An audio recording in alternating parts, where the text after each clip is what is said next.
Welcome to Meet the Press Now. I'm Kristen Welker in Washington. We begin with a striking moment on the world stage and the latest indication of how seriously and significantly the relationships between the U.S. and its traditional partners and allies have frayed.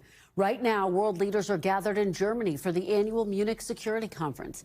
Ahead of the conference, organizers releasing their annual report, writing, quote, "The world has entered a period of wrecking ball politics," and goes on to label President Trump as one of the most prominent, quote, demolition men of global norms. And today, European leaders echoing that sentiment in their remarks, with the German chancellor saying the international rules-based order is being, quote, destroyed. And while his speech was largely in German, he did switch for a moment to speak in English to deliver this message to Washington. In the era of great power rivalry, even the United States will not be powerful enough to go it alone. Dear friends, being a part of NATO is not only Europe's competitive advantage, it's also the United States' competitive advantage. So let's repair and revive transatlantic trust together. We, the Europeans, we are doing our part.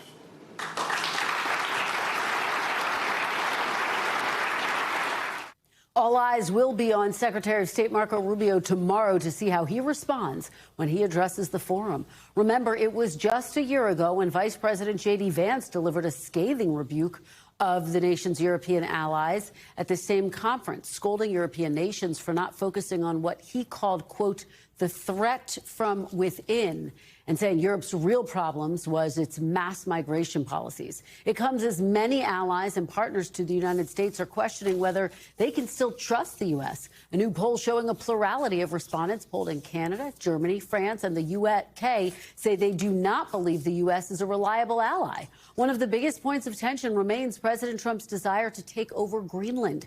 Here's what he said about that today. Well, I think Greenland's going to want us, but we get along very well with Europe. We'll see how it all works out. We're negotiating right now for Greenland. Meanwhile, President Trump is also boosting the U.S. military presence in the Middle East, sending a second aircraft carrier to the region amid the ongoing tensions with Tehran. Here's more from the president today. The second aircraft carrier that you decided to send, talk about why you made that choice. Well, in case we don't make a deal, we'll need it. If we don't have a deal, we'll need it. If we have a deal, we could cut it short. It'll be leaving very soon. We have one out there that just arrived. If we need it, we have it ready. A very big force. Joining me now, NBC News senior White House correspondent Gabe Gutierrez, NBC senior national security correspondent Courtney Kube, and NBC News chief foreign affairs correspondent Andrea Mitchell. Both are in Munich, and also joining me is Sir Trevor Phillips, presenter at our sister network, Sky News. We're going to talk to Trevor Phillips in just a moment. But first, Gabe, I want to start with you. How do you anticipate the president will respond? How's the White House responding to some of those really stern words by European leaders? Well, certainly, Kristen, look, at this point, he's ignoring it, right? You just played that clip from the president as he left for North Carolina earlier today, saying that he gets along fine with European leaders, even though there's been this ongoing friction, especially since that scathing speech just last month in Davos, where the president basically said that Europe would not exist if it weren't for the United States. Now, you mentioned Vice President J.D. Vance's speech last year in Munich, where he accused European leaders of essentially destroying their democracies. Well, between tariffs, between a whole lot of other controversial positions that the president has taken over the last year, the alliances have really been strained, of course, between the U.S. And Europe. And at this point, it doesn't seem like President Trump is backing down at all. He keeps reiterating how his friendships, how his relationships with these NATO allies are strong, that he's convinced them to pay more of their GDP for defense. So at this point, he does not seem to be concerned at all by these strong words from European leaders, Kristen. So we're going to talk about this more with Courtney, but let me ask you, because we just played there, President Trump asked about sending a second aircraft carrier to the Middle East. He says it's in case we don't get a deal. What is the status of those talks, Gabe? Well, the president today is touting some optimism, saying he thinks that these talks will eventually be successful. Unclear what he's pointing to there. But yes, he was asked about this second carrier strike group that he is sending to the Middle East as he ramps up pressure on Iran. And Kristen, this comes just several days after the president met with Israeli Prime Minister Benjamin Netanyahu here at the White House. This is something that, the White House is fresh off what it considers this huge victory in Venezuela, capturing Venezuela's Nicolas Maduro with this carrier with special forces and with this strike group in the region, in the Caribbean, certainly meaning to send a message to Iran that if these talks do not go well, to be prepared for the U.S. military to take action, Kristen. Yeah, warning, no doubt there. Gabe Gutierrez at the White House for us. Gabe, thank you. Let's go to Munich now. Andrea, I want to start with you and let you set the scene within the context of that speech that Vice President J.D. Vance gave last year, that scathing rebuke of Europe. Andrea, how much is that hovering over this year's gathering? It is an overwhelming shadow over this whole conference. It was why the Europeans were so resentful, and then the president doubled down in Davos. Sorry, we've been talking all day, but Courtney and I have been making the rounds. But the bottom line is, this year, it was viewed as a concession that Marco Rubio came and not J.D. Vance, as the president described the two potential successors competing right now, J.D. Vance and Marco Rubio, for the nod in 28. His embrace, he said, well, one is more diplomatic, and that clearly is Rubio. So they were expecting, and we were expecting, a rather conciliatory speech from Rubio tomorrow. Hard line in the context of the Trump world, but still embracing the multilateralism and NATO and the rest, and at least suggesting that the increase in NATO spending is one success. Now, a lot of us, not just the journalists, but senators in both parties, people here at the conference are wondering, because the conference itself, with the words you quoted, called the president the chief demolition man, and the destruction, of 80 years that has led to this. They're wondering whether Rubio, in the fashion of most of his cabinet compatriots, is going to now have to play to an audience of one, not the audience here, and ramp up the rhetoric in his speech tomorrow morning. Well, Andrea, we know you've been working your sources there. No one works harder, so understandable that your voice is a little bit raspy. Courtney, let me turn to you. Pick up on what Andrea was saying, because there's actually new polling that shows people in countries that are traditionally viewed as U.S. allies, Courtney, no longer view the U.S. as a reliable partner. Are you getting that sense based on your conversations at the conference, Court? Yeah, absolutely. And I think one of the things that has really turned the tables here on that, you mentioned last year J.D. Vance with this speech that really came out of the blue and was met with stern reaction here at the conference last year. What's really changed even more than that is what's been happening with Greenland. I've been shocked by how many people are talking to us about Greenland right here during this conference. They were really struck by President Trump saying that he wants to take a sovereign country that is a NATO ally, and it has changed the way that Europeans have really looked at the United States when it comes to the U.S. as being a partner. And then when you add to that, just this week, there was a NATO defense ministers conference. Andrea was talking about how J.D. Vance is not here at the Munich Security Conference, which is uncommon not to have a vice president here. Secretary of Defense Pete Hegseth skipped his second NATO defense ministerial in a row. There's also a Ukraine Defense Contact Group. Instead, he sent his policy official, the number 3 person at the Pentagon, but that is not gone unnoticed here, that the United States, while they are saying that there is still a partnership with NATO, Bridge Colby, the Undersecretary for Policy, made it very clear that the partnership will no longer be a dependence on the United States. So the language is definitely shifted, but Greenland made a big difference here. There are people who are very concerned about the fact that the United States may still be interested, the Trump administration, in taking over a NATO ally, potentially even using the military to do so, Kristen. Well, it's just fascinating that it is still so in focus. And of course, we pay such close attention to the optics of these types of conferences. So who's there and who's not, so significant. Court, I have to ask you about your reporting before I go back to Andrea. Of course, you reported overnight that the Pentagon is sending a second aircraft carrier to the Middle East. You just heard President Trump talking about that. He said, in case we can't get a deal with Iran. What are you hearing about the strategy there? Yeah, so, I mean, they were notified yesterday, Thursday, that they would be heading to the Middle East. This is the USS Gerald R. Ford. It's down in the Caribbean right now.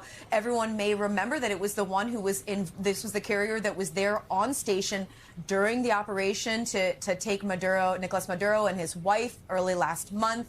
What's really striking to me about this, Kristen, is two things. Number one, this is a carrier that deployed last year to head to Europe, was rerouted down to the Caribbean, now is being sent back to CENTCOM. This is tough on the sailors, the men and women on the ship, the men and women on the associated ships there, because this means that their deployment is likely to be extended potentially by months. They have been at sea for months without a break. It's a tough deployment. This is tough news for those men and women, especially when it's not clear how long they'll be there. But the second thing is, why send a carrier? There's really two reasons. Number one is just the presence, right? It potentially presents a deterrent. It's potentially a show of force, a show of strength to Iran as these negotiations are ongoing. But it also provides to allies in the region who are very concerned about these tensions a sense of stability or support from the United States, that they're sending the second carrier there. Remember what an aircraft carrier is. People talk about it being a floating city. It's also a floating airport. It provides a huge amount of firepower, a huge amount of aircraft, if in fact the U.S. is going to go into Iran again. Well, it's so fascinating to hear the perspective of the people actually on board that aircraft carrier. Andrea, final question to you. Put the broader Munich Security Conference into perspective. Historically, this is a significant moment. We know a lot of the potential 2028 contenders are there. Congresswoman Alexandria Ocasio-Cortez, Governor Gavin Newsom, just to name a few. What are you going to be watching for over this weekend, these next few days?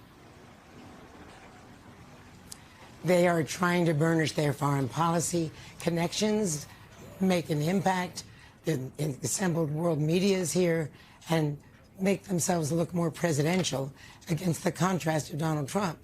And it's a very sharp contrast, and one that might be favorable for them here. But there's a lot of them, and there's a long way to 2028. There certainly is, and I know you're both going to be incredibly busy as you continue to cover this historic conference. Andrea Mitchell, Courtney Kube, thank you both so much for joining me, starting us off today. Really appreciate it. Great reporting, of course. I want to go now to Sir Trevor Phillips. Thank you so much, as always, for joining me, as you always do on these significant days where we talk about the geopolitics between the U.S. and Europe. What are you going to be watching for at the security conference, and how much will Vice President J.D. Vance's speech from last year loom large over what happens? Good afternoon, Kristen. It's lovely to talk to you as ever.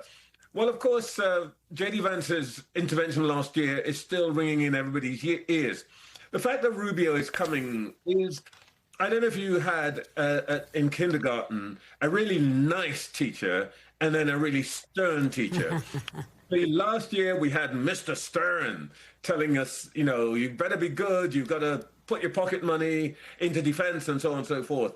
And I think what we're expecting is that tomorrow we're getting Mr. Nice, Mr. Rubio, who's going to say, we're all partners, we all love each other, we're all together in support of Ukraine, and that actually, you know, there's nothing that's going to divide us. So I expect that though Rubio probably has his own political needs, the mission tomorrow will be to say to the Europeans, stay on board, stay with us, stick with us, and be part of what we need to do. And by the way, don't worry so much about Greenland. Now, we are bothered about Greenland. The United Kingdom is, in fact, sending new troops to Greenland, partly to, and you can expect to hear from our Prime Minister, to Mr. Rubio and Mr. Trump, look, we're putting a lot of troops in Greenland. You really don't need to worry. You don't need to own it. So cool it. Well, all eyes are going to be on Secretary Rubio's remarks. There's no doubt about that. And it's fascinating to hear your expectations. We'll have to see if he matches those tomorrow. I do want to get your reaction to what we heard from German Chancellor Merz, who said the international rules-based order is being destroyed. Talk about the strategy behind sending that very firm message. There is a lot of concern here in Europe that the international rules-based order, which essentially grew out of the Second World War as a way of preventing conflict, and which created institutions, the United Nations, the World Bank, and so on, that would create a situation where conflict was less likely. Now, what people are concerned about in Europe is that the White House, this White House, seems not too interested in the survival and flourishing of those institutions, or the rules of the international rules-based order. I have a particular view about this, which I've written about in the Times of London, which is I think people can get overstressed about this. The truth of the matter is that the international rules-based order has a first and overriding rule, and that is this: America makes the rules, and America makes the rules to suit itself. I think that all that's happened with Mr. Trump is that he's been less nice to us than previous presidents and told us the truth. But I don't think he's doing anything terrifically different. But what Friedrich Merz is trying to do is, particularly for European publics, to calm them down and make them feel less, if you like, talked down to by Mr. Trump. So the message that Merz is sending, I suspect, is as much to European people as it is to the White House. I do have to get your take, Sir Trevor Phillips, on what I was just discussing with Andrea Mitchell, which is this notion that a number of the contenders, the Democratic contenders for 2028, are there in Munich, including Congresswoman Alexandria Ocasio-Cortez. She's offering her quote-unquote working class perspective of foreign policy. How do you anticipate that will be received in Europe and amongst the allies there?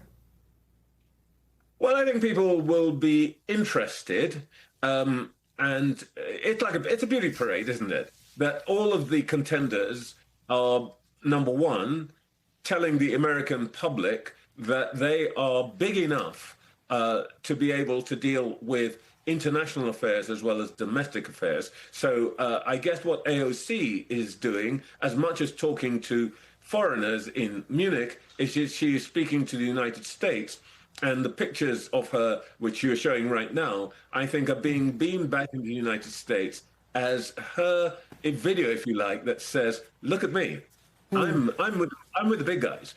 I think that it will be received with interest because who knows, one day she may be a significant figure. But right now, it is really more of a sort of like Taylor Swift has turned up, really. Where it's glamorous, it's entertaining, it's interesting, but the real business is what Rubio is going to say tomorrow. No doubt that's going to be the centerpiece. I do want to pivot and ask you on a different topic before I let you go about the fallout from the Epstein files there in the UK. There is a sense that Prime Minister Starmer could potentially not survive the level of backlash that he is getting because of the big names that have been mentioned in the Epstein files. What are you hearing about that? Where do you see this going? This is very serious. It's very serious for our government. To try to give you a sense of what a big deal it is, some British names have been associated with Epstein. Everybody knows about the prince that used to be the artist that used to be known as Prince, now called Andrew Mountbatten, Windsor. We also have our ambassador to Washington, Lord Mandelson, who has had to step down because it was clear that he would not reveal the extent of his relationship and continuation of his friendship with Epstein when he was appointed by Starmer. And that has now created a problem for Starmer because people are saying, how could you not know? And how could you appoint, if you like, the associate of this man to represent our country in the most important country in the world? As a consequence of all of this, the dominoes have started to fall. The Prime Minister has now ambassador to Japan. You had lost part of your royal dynasty, the Kennedys, RFK, and then you'd lost Susie Wiles. And then there's going to be another 500,000 documents, which we know, which are going to be deposited in the next couple of weeks here. Who knows what's going to be in them? That is a calamity for Starmer. He was already, to some extent, in trouble. We have local elections this year, and the expectation is he's going to have a struggle to survive after that, because the Labour Party is going to take a beating in the middle of this year. Well, the tentacles of the Epstein files continue to be extraordinary in terms of their reach. So, Trevor Phillips, thank you for joining us, for your insights, especially about the Munich Security Conference. We really appreciate it. It's always great to see you. Always a pleasure, Kristen. Great to talk to you. See you soon. Thank you. We do want to go back to the White House now. We do have some breaking news to tell you about. The president just moments ago making new comments about Iran. Gabe Gutierrez joins us again. Gabe, thank you for sticking around for us. So what exactly did President Trump say about Iran? Yeah, certainly some strong words about Iran here, Kristen. The president just leaving North Carolina en route to his Mar-a-Lago estate in Florida. He was asked about the possibility of regime change in Iran. And rather than swatting away the question, he did just respond saying, seems like that would be the best thing that could happen. For 47 years, they've been talking and talking and talking. In another answer, he said that he did express some frustration that the Iranian regime has been all talk but no action. Of course, this comes as the U.S. Expects to continue negotiations over Iran's nuclear program.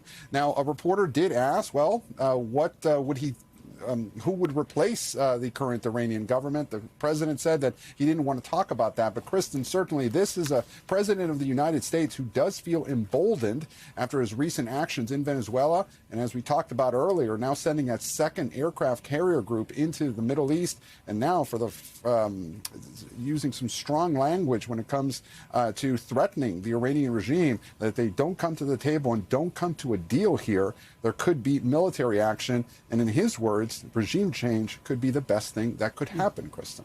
Wow. Well, just a striking comment there by President Trump. And, of course, foreign policy experts note regime change in Venezuela very different than Iran. Gabe Gutierrez, thank you. Stay with us. Come back if you get anything more. We really appreciate it. Coming up, a search for the suspect. The FBI releasing new details on the man seen in those chilling doorbell cam videos outside of Nancy Guthrie's home as the search now stretches into the 13th day. Plus, Chef José Andrés joins me live in studio as his World Central Kitchen organization hits a major milestone in its efforts to feed millions of desperate people in Gaza. Stay with us. You're watching Meet the Press now.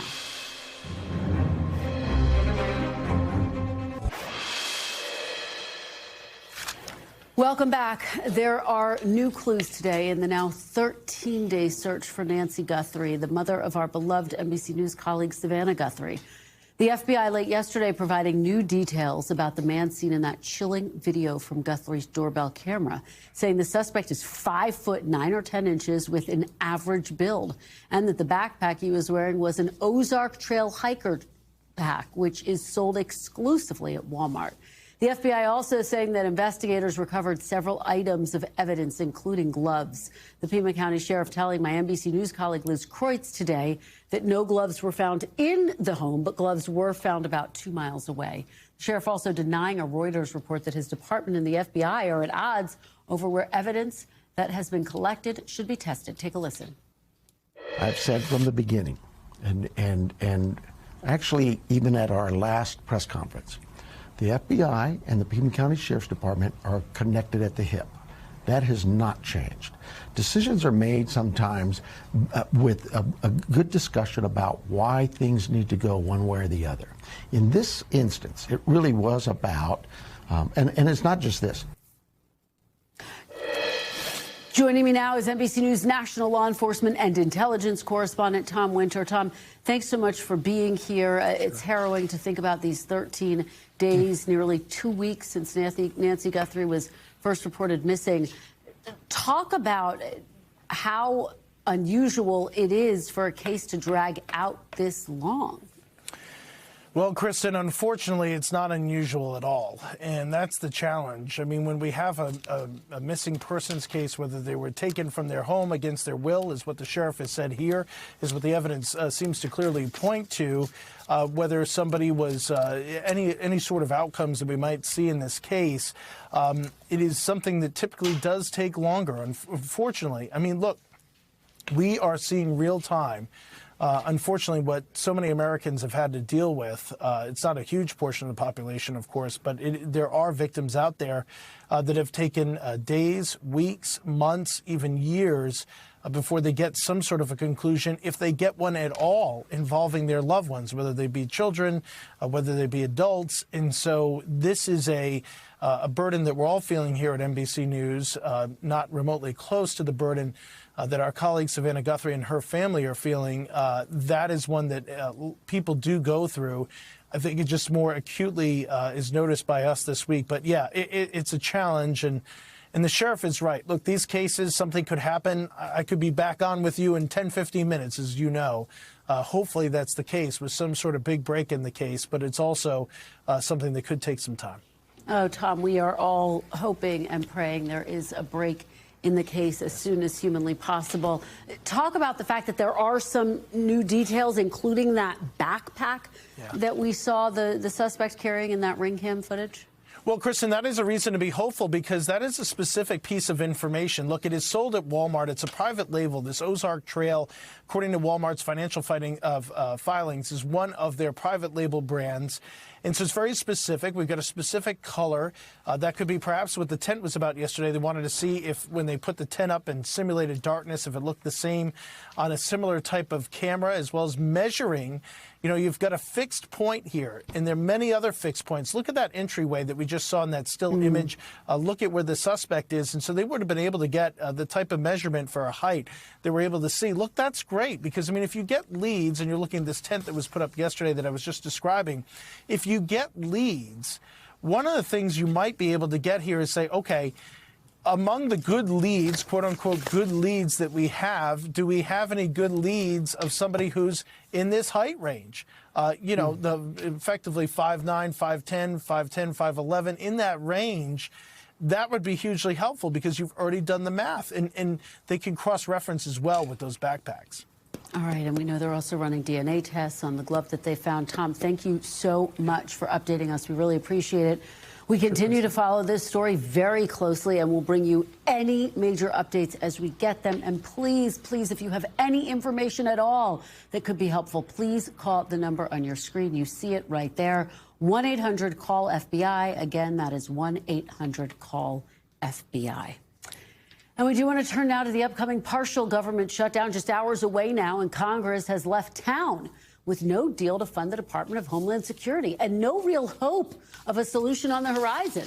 Senate Democrats are demanding reforms to immigration and customs enforcement in order to continue to fund DHS. Democrats rejected a White House counterproposal that Minority Leader Schumer called, quote, unserious. But he declined to specify what exactly was unserious about it, as both parties are blaming each other for the deadlock. Look. I think they want the political issue here, Martha.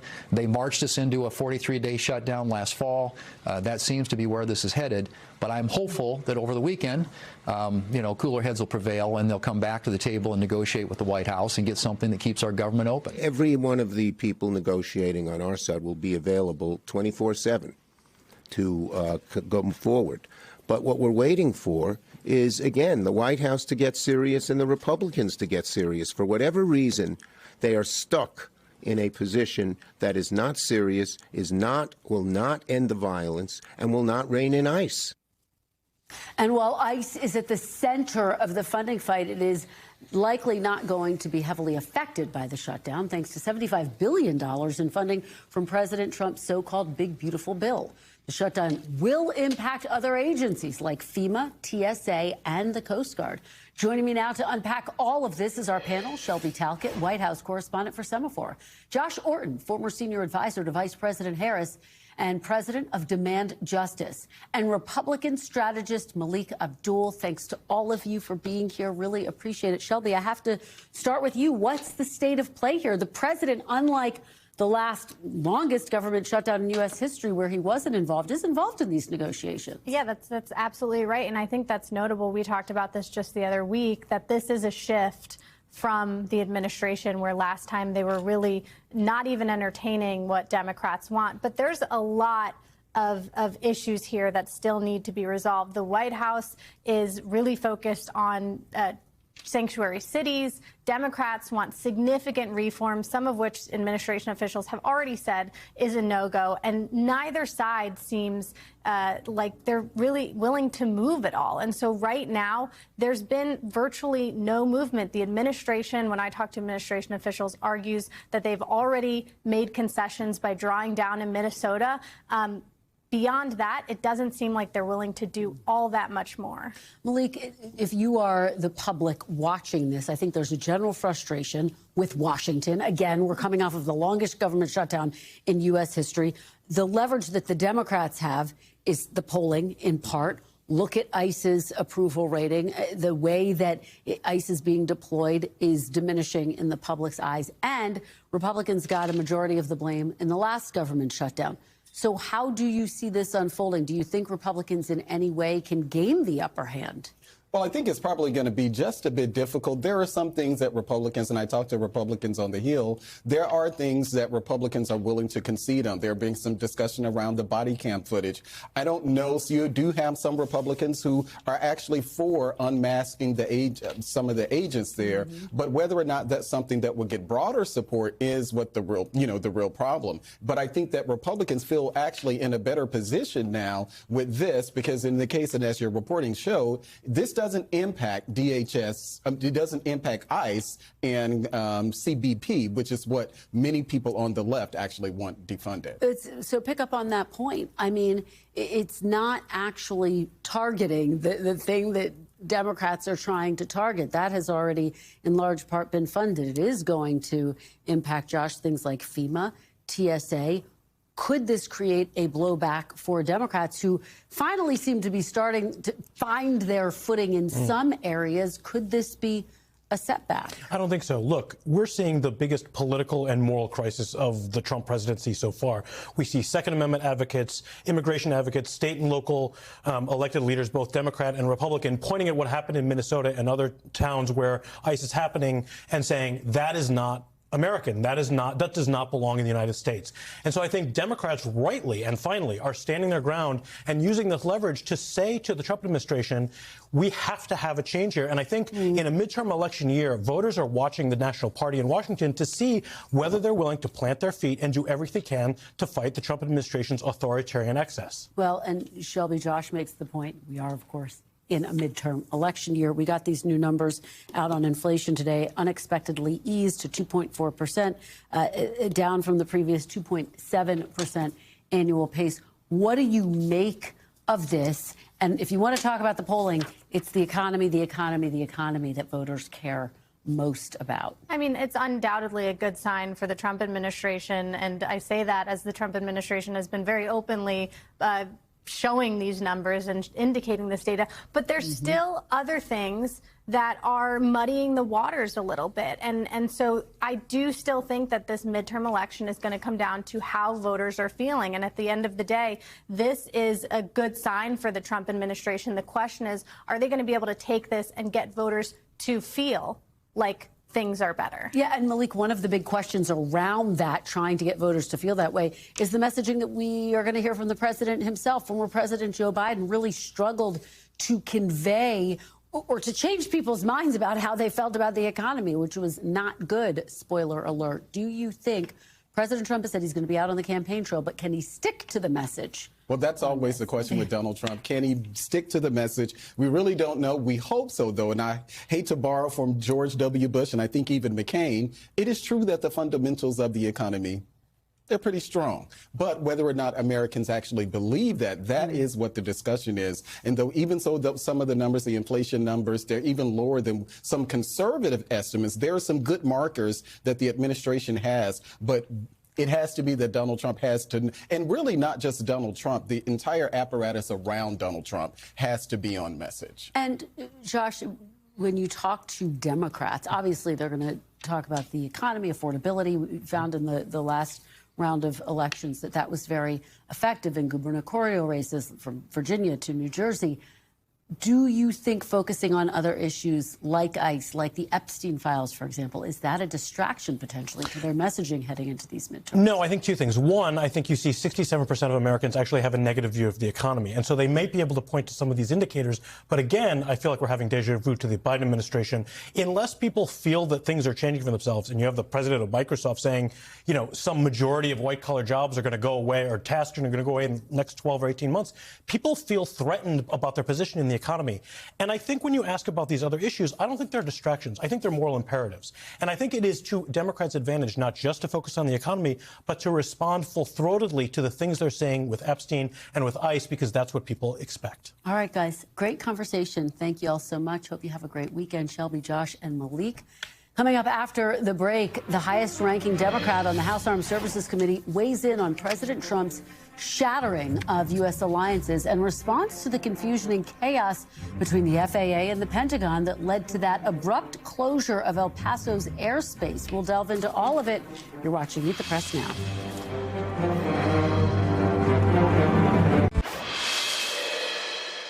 Anyone should be held accountable.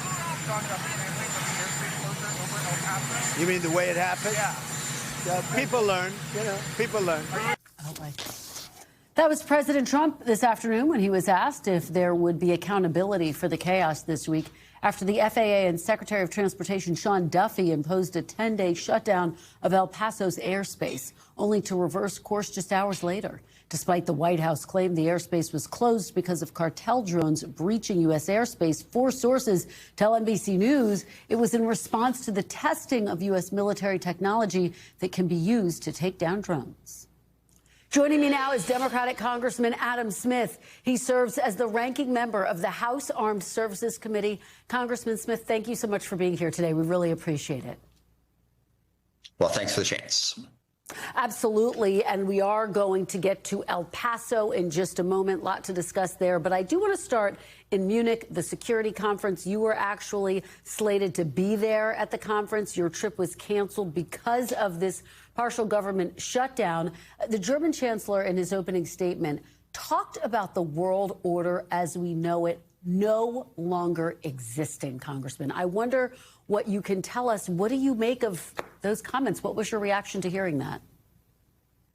Well, first of all, it's very hard to argue with the German chancellor when you look at the way President Trump has treated the NATO alliance, slapping tariffs all across the world.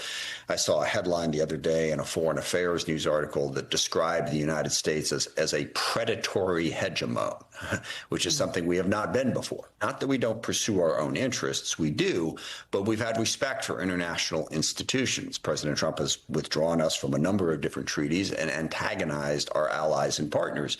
So there is a change going on. Now, I still believe that the United States can still get that back in a post-Trump world, but I share the German chancellor's concern about the U.S. becoming a solo actor and not really participating in the global order that we did so much to help create over the last 80 years. Well, it's interesting you say you think the U.S. can get that back. The Danish prime minister called for European allies to band together. I want to read you what was said and then get your reaction to that. Within this context, is it possible to get back to it? Saying, quote, a Europe that is not able and willing to protect itself is going to die at some point, the prime minister said. The old world will not come back. I am pretty sure about that. So she obviously disagrees with your assessment that it's possible to get back to the old world order. How do you respond to her? Well, Well, I would say we're not going to get back exactly to the old world order, and nor should we to a certain degree. The world has changed substantially. It is a much more multipolar world. You have the rise of countries like India, Brazil, South Africa. Other countries are playing roles. So shifting that order to some extent. But the basic principle that the U.S. should participate in an international rules-based system, that I think we can get back to, even though President Trump has threatened it. I mean, threatening Canada, threatening Greenland, threatening Panama, basically implying that the use of force, might makes right, is going to be a U.S. approach. President Trump has undermined that. That is what I think we can get the U.S. back to a focus on. It's really important that so many members of Congress are in Munich right now to reinforce the message that the overwhelming majority of us don't agree with President Trump simply shattering that order and saying that the U.S. is now basically going to be in it for ourselves, period, full stop. I think it's important that our members of Congress are there delivering a different message. Well, and given that, do you think that European allies can still count on the United States? You are saying there's a strong message being sent right now by members of Congress that, yes, they should feel confident in that, but what do you say to the skeptics out there? I don't know that I'd say that. I wouldn't say that they should feel confident in that. It's more that should not feel that they should not feel that all hope is lost. You know, I mean, I think right now they should feel that they can count a lot less on the U.S. than they used to. Look, one part of this, I mean, if Europe wants to become more capable of defending itself and contribute more to the collective defense at this point, I think that's fine. I mean, I think we need to understand that it was by design that they didn't. We provided security because Europe had spent the 1,000 years before World War II fighting each other relentlessly. So we didn't want them building up their militaries. We provided security. They stopped fighting amongst each other, and we had a pretty good 80 years. It's going to shift a little bit now, but I don't think we should lose track of the benefit of the approach that we took over the course of the last 8 decades. Well, let me turn to El Paso now and ask you about this confusion that remains over what exactly caused that shutdown of the airspace there this week. NBC News is reporting this started with a dispute or a miscommunication between the Pentagon and the FAA over testing the military's counter-drone lasers at Fort Bliss, which is right next to the El Paso airport, just for folks who are watching. Are you closer to getting specific answers about what exactly caused the shutdown? What's your take? No, and look, there's two sort of separate important issues. One is just the sheer insanity of the way the Trump administration has approached this. I mean, we've got agencies all controlled by the executive branch, controlled by Donald Trump, the FAA, the Department of Defense, Customs and Border Patrol. Those three agencies are all involved in this shutdown, and yet we haven't heard a clear answer from the moment this happened. Nobody has simply come out from the administration and said, okay, here's what happened. Okay, that's bad. Worse is they have not communicated at all with the local officials in El Paso. They had their airport shut down. They were not given a reason. They said it was going to be shut down for 10 days. So everyone's scrambling around trying to figure out how to deal with that. And then they say, oh, no, just kidding. We're going to open it up in a few hours. So that lack of communication, this is the way the Trump administration runs things, autocratically. They make decisions. They're accountable to no one. And that's a huge problem in this front. Now, the second thing is the actual problem going on. We got a drone problem. How do we deal with those drones? The Department of Defense is critically part of that. But you also have to do it in a way that doesn't jeopardize civilian aviation, which means the FAA and DOD need to be in close communication. And clearly they were not in this instance. And the fact that none of them are even coming out and saying exactly what happened shows that this is an ongoing problem that the administration should address. Well, and Congressman, I do want to ask you before I let you go about this funding fight over reforms to ICE. Funding for the entire Department of Homeland Security lapses at midnight, as you well know. Senate Minority Leader Chuck Schumer shut down the idea of funding those agencies separately. Agencies like TSA and FEMA, which are a part of DHS. I want to play for you a little bit of what he had to say and get your reaction on the other side. We should fund the whole package. All the Republicans have to do is meet our requests here and negotiate in a serious way, and we can pass the whole thing. Is he right? Well, I disagree with one part of that. I mean, for now, I think that the first set of paychecks that's set to go out that won't go out is March 3rd. For now, I think it's perfectly appropriate to try to get that complete deal that Senator Schumer just described, get the reforms of ICE and fund everything.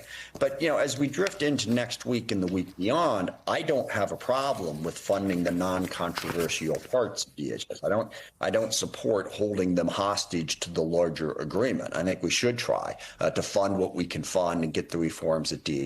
I will also point out that in the reconciliation bill that the Republicans passed, they've got, I forget the number, it's like $180 billion in excess money for DHS. Now, everyone says, well, they can use that money for ICE.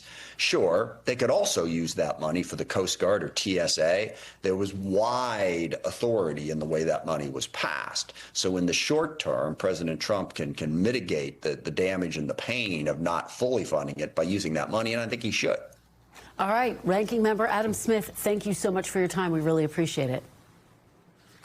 Thank you. And still to come, my one-on-one interview with Chef José Andrés on what's next for World Central Kitchen and its life-saving work addressing the hunger crisis in Gaza and beyond. He joins me on set right here after a quick break. This is Meet the Press Now.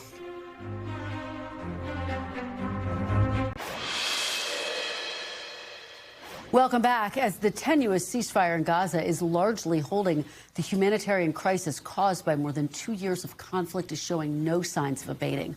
Millions of Palestinians are still in desperate need of food, water, and medical care. The World Central Kitchen, a nonprofit organization that provides meals in disaster-ravaged areas, just hit a remarkable milestone, now serving 1 million hot meals every single day in Gaza. Joining me now to discuss this is José Andrés, world-renowned chef and the founder and chief feeding officer of the World Central Kitchen. Thank you so much for being here, Chef Andrés. Thank you for having me. Well, it's an honor, as always, to be able to talk to you about your literally life-saving work that you are doing. You are now serving 1 million hot meals in Gaza a day. Talk about how you reached that milestone. Well, it's a bittersweet celebration. I've been talking through Zoom with the teams. I was there a few weeks ago, just at the end of last year. And the teams obviously were celebrating. They were happy. We have Palestinians feeding Palestinians, the people of Gaza taking care of their problems. How we do that? We have 6 major World Central Kitchens that we produce on each one around 100,000 meals a day. But we have a lot of other kitchen partners. We have more than 60. We have restaurants. We need to start supporting local restaurants. So we start thinking about rebuilding the infrastructure. Obviously, we have big teams in Jordan, in Egypt, that they are able to keep sending trucks daily. But, you know, more is more. It's more need. It's the need of more food, more fresh vegetables, more water purification systems. We need more, the hospitals need medical care. We need to increase the medical care. The people of Gaza need tents. They're living under very difficult conditions. This winter has been terrible. So what we are celebrating, for us, is more than a celebration, is to remind the world that we need to do more. More food needs to go in, more baby formula needs to go in. The need in Gaza is still very much in need of America, the Arab countries, Israel, everybody, to make sure that the people of Gaza are taken care of. And Chef Andrés, how do you keep up this pace, given the need that you lay out that is not diminishing in this moment? Well, World Central Kitchen, we are an emergency organization. We go, we take care of the short-term problems. Sometimes we are in places weeks, months, sometimes years, but we go in and we go. Right now, there is still an emergency. World Central Kitchen adapts very well. Gaza, over the last years, has been a situation of adapting every single day. That's why World Central Kitchen does well in those scenarios.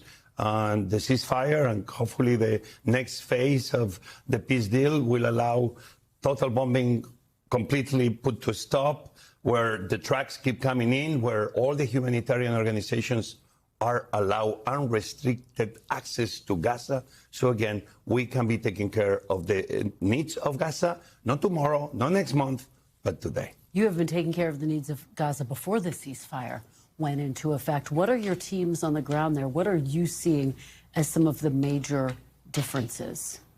Well, obviously, the ceasefire and the initial, whatever is the next peace phase has helped. The continuous track arrival, in the hundreds a week has been sustained. But in a way, it's not enough. We need to make sure that we put everything in place to allow all the trucks that they want to go in, to bring all the tents, to increase the food, to increase the medical care. Reconstruction has to start yesterday. The people of Gaza are really living under unseen conditions. It's 2 million people that very much all of them are without jobs, and they need our help. Therefore, whatever we do is not going to be enough today. So the 1 million is just a call to action.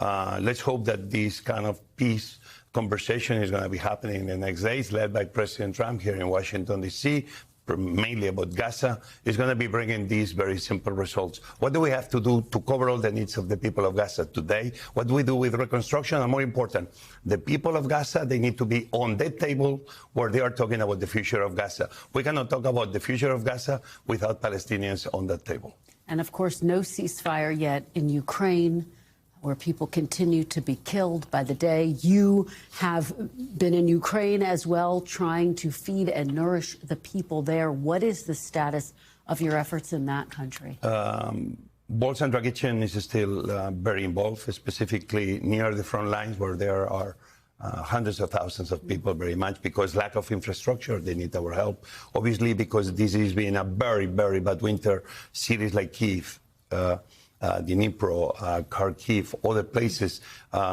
nobody has heat out of the homes. We're bringing soup. Believe it or not, hot soup at night is the only thing hundreds of thousands, if not millions, of people in Ukraine have to say they're close to something like this warm. The situation is terrible. The drones keep coming down. I want only to remind everybody this. On the last year, the attacks to civilian infrastructure buildings has almost increased 1,000%. So I love the leadership that President Trump is trying to bring forward in saying that it's going to be a peace deal between Ukraine and Russia. But who is attacking Ukraine every day? That's Russia. And the attacks have only but increased. Let's hope that we get a phone call from President Trump to Putin telling him, can you stop today attacking every single civilian infrastructure, every school, every hospital? This cannot continue. And Europe cannot allow it, and America cannot allow it. The free world cannot allow what Russia is doing to Ukraine today. All right. And we are so grateful for the work that you are doing to save lives, to nourish people. Thank you so much, Chef José Andrés. We always appreciate hearing your perspective and about your work. Thank you for joining us. We are back Monday with more Meet the Press Now. There is more ahead on NBC News Now.